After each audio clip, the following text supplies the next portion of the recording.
So olwaleero nsanze mukamu naye ng'ali mu kukola Pavers naye abavubuka abamu butayiiya buyiiya naye nga Pava yo nnyangu ddala. N'agikoona otyo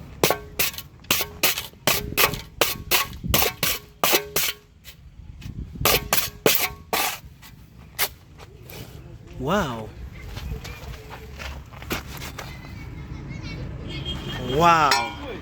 so ze zino zaalina Pavers naye sofa muganda wange kinsanyusizza nnyo. So kati akatiba kamuye wakamu waliyo naako obubiri obusatu biki pozi nga machine pozi nga ka machine nkono kabakasimu. Okay.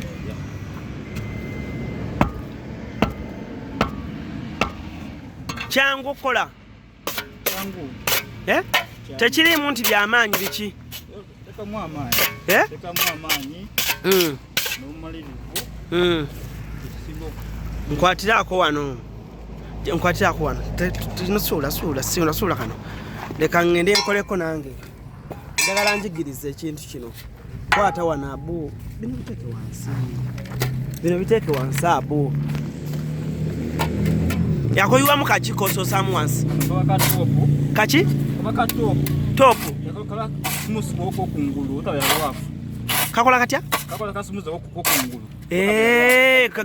ne kabeera smooth bwe kati katopu. Okay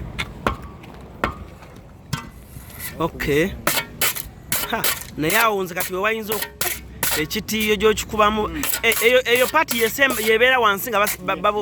babupanga. Okay. Wow, kwata nkwateko wano anko lindako nange kankolemuko osana ni kino oteka mutonotono anaweza kati wanaomba navaawo nejjula akamala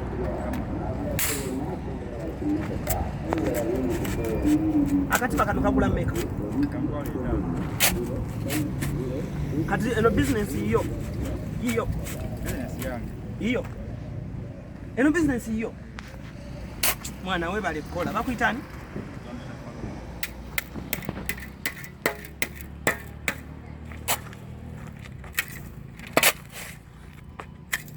gwe falu gwe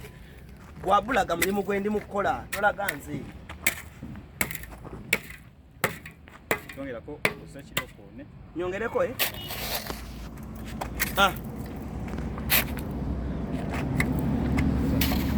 kino enyambu bulungi boti boti kwata bulungi boti gwabu jikwata bulungi simu nenkona nokona okiza kama kutambula begenda chama ngokumiza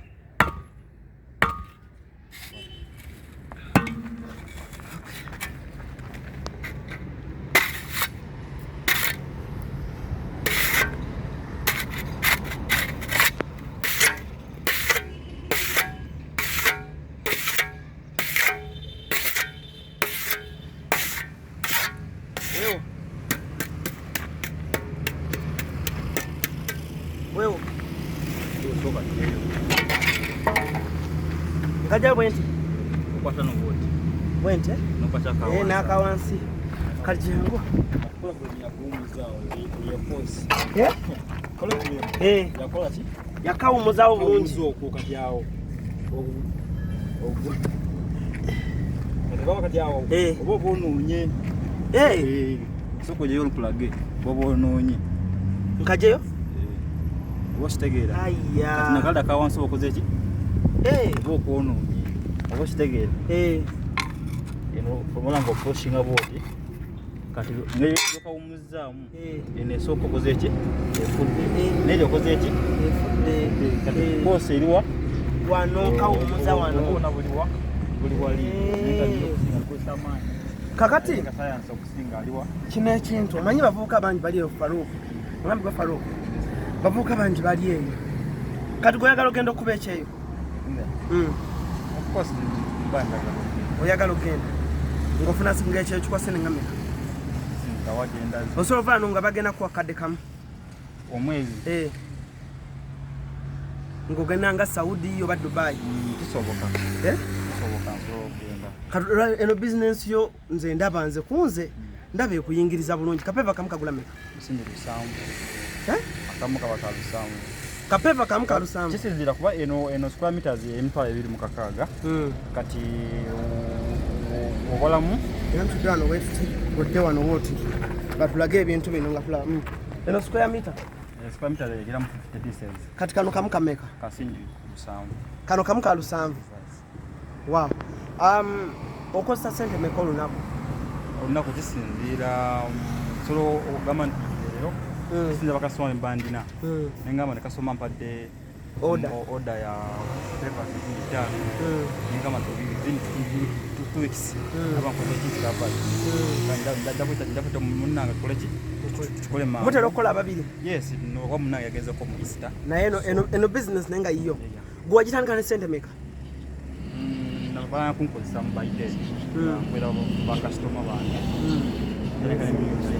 basobola kukozesa watandika ne miliyoni emu n'ekitundu okutandika guno omulimu zino pepa ziringa mmeka omutwalo gumu bazodalinze dda oba omutwalo gumu mu 13 ze sente mmeka lusanvu wala omutwalo gumu lusanvu miliyoni nga 8 wow balanti mutwalo gumu musanvu waliwo okolera wammwe waka just one mpangisa upangisi waffe wasasula meka ekyo mutwalo 3 omwezi nezivaayo ekitegeeza tokola nga tolina order nkola okubira bakasitoma soko bawe ku namba yo omuntu aba akwagadde omukolera naddala gwe ali ku Gayaza Road obanga oli mu kuzimba ku Gayaza Road Faruku ono nja kwongera omulambulangako afuuke mukwano gwange anjigiriza bizinensi eno 0702 78 96 30 0708 78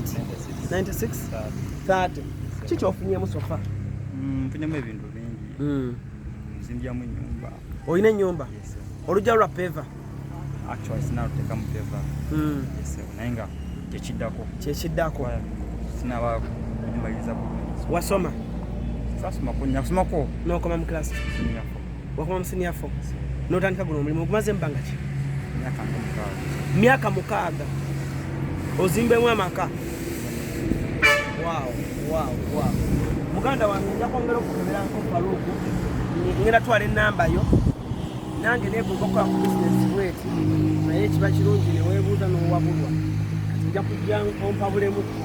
olinaaba ntandisa okukola ebintu bwebiti abatulaba abalungi Faruku bizinesi eno kwegamba omuvubuka yenna ali yagambye alenga miliyoni emu n'ekitundu faamu tulina miliyoni oba ne miliyoni 6 5 4 3 nga tolina kyazikozesa oba siga nti olina kyazikozesa naye ng'onoonya bizinesi neekubula ne bizinesi ya peve neekola bulungi nnyo Faruku nkwegayire ojja kujinjigiriza nze ng'omuntu nja kujja onjigirize kale webale nnyo webalire ddala kale so CRUZ exclusive gwe mukutu webale nnyo webalire ddala Faruku akulaza engeri gye bakolamu Pavers zino ensonga zonna nze nja kwongera okwebuuza oziraba obungi bwazo atutegeezezza n'atugamba zino Pavers ziri omutwalo gumu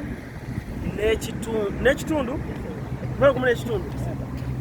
ziri omutwalo gumu n'ekitundu Pavers zino so kitegeeza ki kitegeeza nti omuvubuka yenna ali eyo muganda wange mwannyinaze waayitandise okukola ng'obudde bukyali nowona obwavu obugenda okuluma mu maaso eyo nga mu mwezi omuvubuka oba osobola okukwata miliyoni nga 8 kintu kiba kikola bulungi nnyo bulungi ddala kale for now bw'oba olina kyoyagala okwongera okumanya teeka mu comment section awo wansi Faruku nze ngenda funa enamba ye nja munoonya era munkubireko abaagala mubawe kuba abadde fu nnyo nange kale for now njagala okubasibira nonsube bulungi mwera